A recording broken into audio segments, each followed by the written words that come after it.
When I make my food, I make sure that I want somebody to come back. I did it with love, you know, to show the person that I cared that they're eating the food that I'm making them. My name is Bridgette Perez.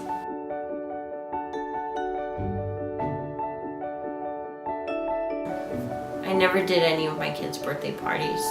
You know, my oldest one, that's 11, he never got any party. I mean, like I said, we're living paycheck to paycheck.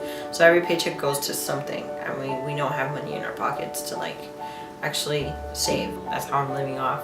That's how a lot of people are living off. So families are being forced out of their homes and onto the streets. Who wouldn't want $15 an hour? This would help me a lot. I want to be with my kids more. I can spend more time with them. I want to do things with them. I want to travel with them, like go hiking or camping or somewhere, because like I feel like I'm abandoning my kids. I hope this changes a lot for many families that are here, because I have one coworker that her whole life she's been working fast food, and she never had time to spend with her kids, and now her kids are all grown up, you know, but still, it's just, she's like, I wish I could have gotten that time back.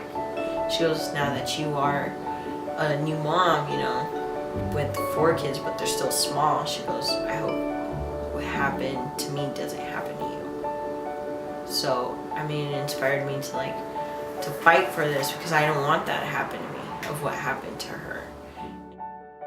My 11-year-old, he's always like, oh, you know, Mom, you're the manager and everything. I was like, you would think that it's cool and everything, but it isn't. I was like, you have so much pressure on you. It's stressful when you're doing the grill and the taco bar, and you have to do beans, and you have to do prep, and you have to wash the dishes, and it's too much for us.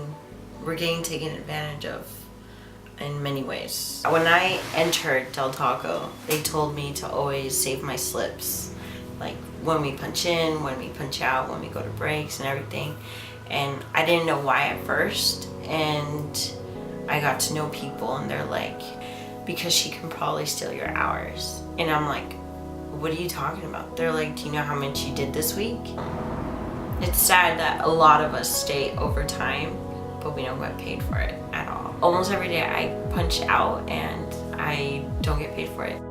I can't leave the store. I never get my break. Like, I'm working on my break. I lost a lot of weight working there for all the stress and for not eating. My kids, they've seen me in and out of the hospital, and they saw that I was doing really bad. And my oldest one, he actually told me, he goes, I see that you're not the way you used to be. I mean, you're so tired all the time, Mom, and you're so pale, and I have to take care of myself more. He goes, I know you guys sacrifice a lot for us. I'll try to help you out more often. And he does. He helps me out with my other 3, but I don't like leaving that responsibility for him. I think he'll be proud, because I told him about this whole thing. His face lights up. He's like, well, at least you're fighting for what you believe in.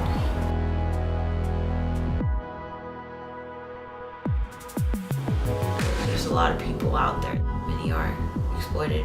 I just feel like it's sad, because most of these industries, a lot of immigrants, they work in that.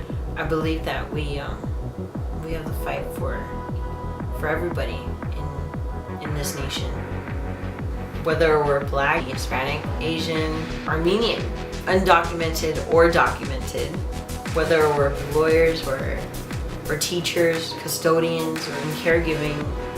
We all make a difference in what we do. We deserve respect and the union to fight for us.